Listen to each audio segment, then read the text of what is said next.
congregation of Jesus Mary was founded in Lyon, France, in 1818 by Claudine Thévenet.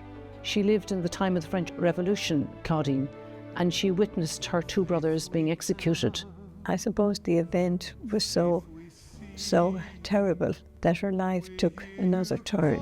She was obviously very moved by the death of her brothers. She was also moved by the suffering and the poverty that she saw all around her. What struck me about her was that she didn't start her congregation until she was older. And one of her maxims really was, forgiveness. And where we mightn't use that word too much with the modern day student, I think the value of it and the value of acceptance, the value of appreciating other people, the value of difference, particularly in today's world, the value of appreciating that everybody is different, everybody has something to give. And I think Claudine was all-encompassing. The image of the looms in Lyon and the silk weaving come to mind, because I think we can weave together a tapestry of different values that Claudine stood for.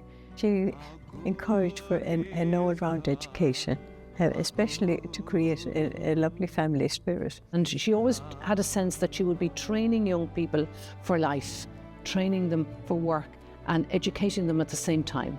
She was a very forward-thinking woman. I was in school myself with Jesus and Mary Sisters. One of the main reasons that struck me about them in terms of joining the Jesus and Mary congregation, they always seemed very comfortable with each other. They seemed like ordinary women who had something to give to society, and I thought, that is something that attracts me. So I think Claudine maybe has a lot to answer for. Her big heart and her passion for education really stood to her.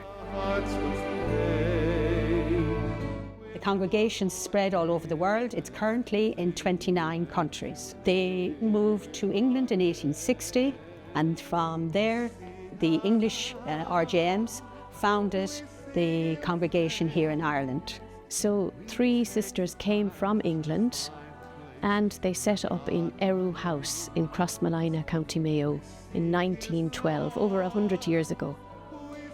The small school that they started there quickly grew, and they soon saw themselves with a need to find a larger premises.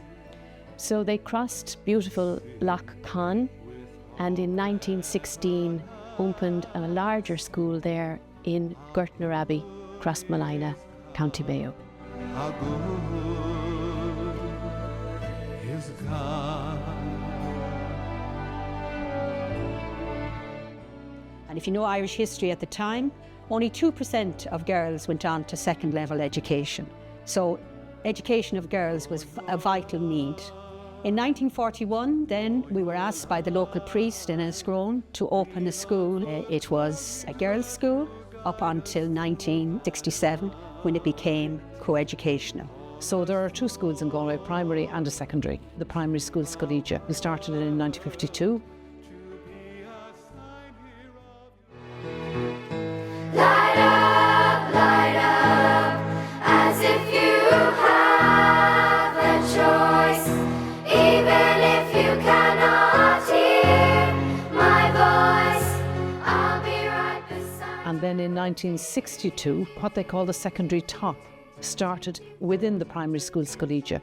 And eventually then in 1965, the secondary school called Salerno got its own premises. Quite a number of sisters would have worked in both schools, and Scolegia, the primary school, would be a feeder school for the secondary school.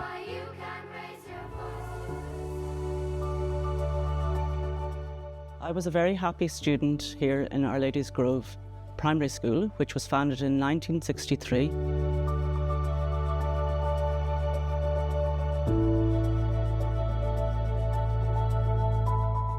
And also in Our Lady's Grove Secondary School, which was founded in 1964, and later on as a teacher in a Jesus and Mary Secondary School. The children are cared for in a loving atmosphere, and the environment is full of respect, care, compassion, inclusivity, creativity, and lots of fun. And I think that's the hallmark. I think it's about them being comfortable, being at home, and it's about what outsiders walk in and say, there's something about this place, and maybe it's that je ne sais pas quoi. You can't touch it. Sometimes you can't touch Ethos, but you can feel it when it's there, and I think sometimes too, in other places, maybe you notice when it's not there. Respect for others, love of God, love of each other, love of the environment, that is being nurtured and supported in all our schools. Past students will tell you that the care that they received is what has really stood, what they remember. Our discipline is a very positive discipline. The student is invited to look at what they were thinking when they did a particular thing, what they think of it now, and how they can make amends. As Claudine said, the best teacher is not the one who punishes most, but the one who encourages the students to learn from their mistakes. We know, looking at the Chéile Schools Trust now, that it is strong, it's vibrant, it's working, it's serving the schools, and it's doing the work of trusteeship that really, into the future, we couldn't have done. But we looked at it early enough. We didn't wait till there was nobody in the congregations to do it. And it's really serving the schools, and I think any one of us as congregation people can stand back now and be happy.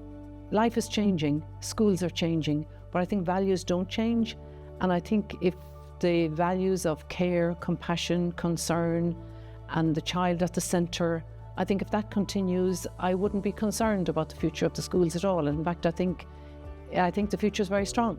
Claudine Thevenet Cup that we give each year, it's not an academic cup, it's for the student who has the greatest sense of outreach and care, not only in the school environment, but in the wider environment. There was a stage when we looked at the possibility of giving it to an older class, but we felt that in first year it was something that maybe we could give them a sense of St. Claudine. Last summer, members of the school community travelled to the International Education Conference in Mexico, where they had an excellent opportunity to dialogue with other Jesus and Mary schools, thus keeping the ethos and charism and values of St. Claudine alive today and indeed for future generations.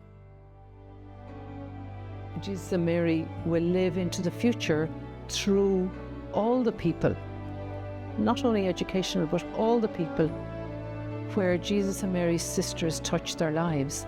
And that has increased and become much more diverse in recent years. So I think our presence as we diminish is what will influence and touch other people. Wherever, whatever pathway and whatever walk in life, and that can be a Jesus and Mary sister in her 90s, meeting somebody in the parish. So I think presence as we diminish as a congregation is what's really important. With your compassion, may we bless. She has passed on to us a bright, challenging torch that I believe will continue in all our Jesus and Mary schools into the future. I really believe that. Take the path to find the place where God awaits. We seek His love, we seek His face. We lift the burden from the weary of today.